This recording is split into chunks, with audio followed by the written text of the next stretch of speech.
Mein Name ist Robert Fuchs, ich komme aus Hengersberg und ich war von 71 bis 73 beim Bundesgrenzschutz in Deckendorf. Und da hatte ich das Glück, dass ich zur Olympiade kommen durfte. Und wie gesagt, das war ein wunderbares Erlebnis. Und ungefähr ein Jahr vorher hat uns der Hauptmann gefragt, ob jemand Interesse hat zur Olympiade als Ordnungsdienst. Und ich habe mich da natürlich sofort gemeldet. Also das war für mich überhaupt keine Frage.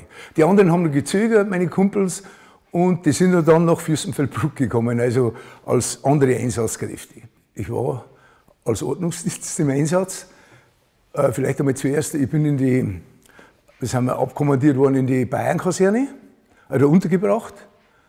Und da sind wir 1 bis 2 Wochen vorher sind wir schon nach München gefahren und haben dann den Auftrag gehabt, uns einmal erst München zu erkunden.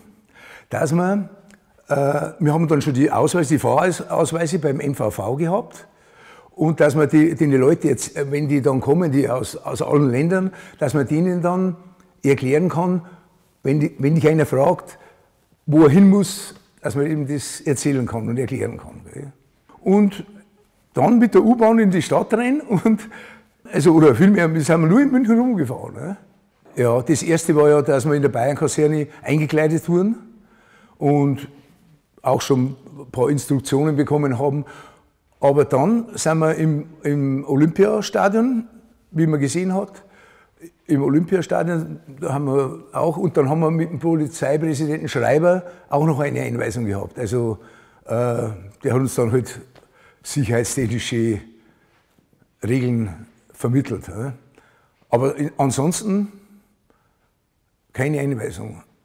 Wenn ich einmal das vielleicht zusammenfassen, war das einmal das Familiäre ausgeklammert, war das mit Sicherheit mein größtes Erlebnis im Leben, muss ich mal sagen. Also nicht die Eröffnungsfeier, sondern das Gesamtpaket.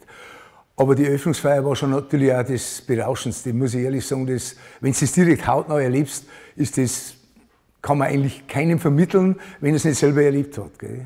Und wie ich schon gesagt habe, meine Kollegen sind da Spalier gesessen, wo der Fackelläufer raufgelaufen ist, auf das Podest. Ich habe ihn dann, als er die Flamme entzündet hatte, habe ich ihm die Leiter hinten hingestellt. Er ging von der Leiter runter und dann sind wir zu dritt mit ihm in die Ehrenloge. Haben also so einen beschützt, sage ich mal, und sind in die Ehrenloge und da ist er dann irgendwo in die Katakomben und wie gesagt, das war unser Auftrag oder mein Auftrag. Wenn man sieht, was da für Leute drin gesessen sind, das war natürlich für mich, sowas kann man kein zweites Mal erleben. Da war zum Beispiel, ich möchte bloß der Fürst Rainer mit der Grace Kelly oder der König Konstantin, der König Faisal. Damals war der Heinemann Bundespräsident, der ist auch der Willy Brandt als Bundeskanzler, die wo mir jetzt so einfallen auf die Schnelle. Und wie gesagt, da hat man gar nicht mehr gewusst, wo man hinschauen soll. So viel Prominenz war da auf einmal vertreten. Ich war der Ordnungsdienst für so einen Block, kann man sagen. Und in diesem Block musste ich halt dann schauen, zum Beispiel, dass da kein Radau oder dass da keiner raucht, zum Beispiel, oder dass da irgendwie einer da Brotzeit macht da drin oder irgend sonst was macht. Oder dass einfach auch da in dem geordnete Verhältnisse sind. Und natürlich das gravierende Erlebnis habe ich ja vorhin schon angeschnitten. Ich stehe da drin und diese Kontrolleure, die Kartenkontrolleure rufen mich, und dass da irgendjemand rein möchte, der nicht rein darf. Ja, dann bin ich rauf da an den Eingang und dann steht der Mike Checker vor mir und mit seinem ganzen Hofstaat. Und dann der wollte rein und die haben mir das dann erklärt, dass er rein will und hat aber keine Karte. Dann habe ich gesagt, keine Chance. No, habe ich gesagt, und das war's. Und der Mike Checker hat da ein bisschen geschrien in der Gegend und dann hat er umgedreht und ist wieder gegangen mit seinen ganzen. Es könnte sein, dass er vielleicht Karten gehabt hat, aber nicht für unseren Block. Ja.